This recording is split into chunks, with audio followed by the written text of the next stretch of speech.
Hip hop தமிழா, நாசர், நட்டி, அனகா இவங்கெல்லாம் நடிச்சிருக்க படம் தான் வந்து கடைசி உலக போர், லாஸ்ட் வேர்ல்டு வார். ஒரு வித்தியாசமான கதை அப்படின்றது தான் வந்து இதை பார்க்கும்போது நம்மளுக்கு தோணும். கதை மட்டும் இருந்தால் போதாதுன்றதுக்கு இந்த படம் ஒரு எடுத்துக்காட்டு. ஏன்னா எப்போவுமே நம்ம சொல்கிறது வந்து கதை மட்டும் இருந்தால் போதும், பாக்கி எல்லாமே வந்து ஓகே தான் அப்படின்னு நினைப்போம். ஆனால் டைரெக்ஷன், ஸ்க்ரீன் ப்ளே இதெல்லாம் ரொம்ப இம்பார்ட்டண்ட்டுன்றது இந்த படத்தை பார்க்கும்போது எனக்கு தோணுது. ஹிப்ஹாப் தமிழா வந்து எல்லா ஃபீல்டுலேயும் அவர் வந்து கமல்ஹாசன் மாதிரி ஆகணும்னு நினைக்கிறார் போல இருக்குது. கமல்ஹாசன் மியூசிக் போட்டது இல்லைன்னு நினைக்கிறேன், ஆனால் இவர் வந்து அதுவும் போடுறாரு. இவர் அதில் தான் ஆரம்பித்தார். இப்படி வந்து பல ஃபீல்டுகளில் தன்னுடைய முத்திரையை பதிக்கணுன்ட்டு இறங்கி வேலை செய்து ப்ரொடக்ஷன், டைரக்ஷன், ரைட்டிங் எல்லாமே அவர் தான் பண்ணியிருக்காரு. அவர் தான் ஹீரோ. அவர் ஹீரோன்னும் போது வில்லன் கேரக்டர் வந்து டம்மியாக போச்சு. அதுதான் இந்த படத்தை பார்க்கும்போது எனக்கு தோணுது. ஆனால் அவரை வந்து ரொம்ப பிடிச்சிருந்ததுன்னா அவரை அப்ரிஷியேட் பண்ணுறதுக்காப்பா இவ்வளோ வேலை பண்ணிக்கிறியாப்பா அப்படின்ட்டு வேணால் அப்ரிஷியேட் பண்ணலாம். இதில் வேறு இதுக்கு செகண்ட் பார்ட்டு அப்படின்ற ஒரு லீடெல்லாம் வேறு வந்திருக்கு. இந்த அழகில் செகண்ட் பார்ட் வேறு எடுத்தால் என்ன ஆகும்னு தெரியல.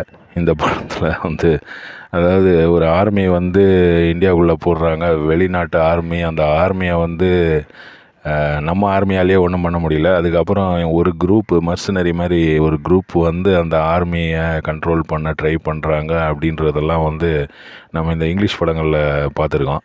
இந்த மாதிரி நெட்ஃப்ளிக்ஸில் அதில் இதிலெல்லாம் வந்து வர பனிஷரு, இந்த எக்ஸ்பெண்டபிள்ஸ் அந்த மாதிரி படங்கள்லாம் பார்த்துட்டு அதை வந்து அப்படியே இங்கே மென்று துப்பிட்டா அந்த மாதிரி படம் வந்து இங்கே ஓடிடும் அப்படின்னு நினைக்கிறாங்க.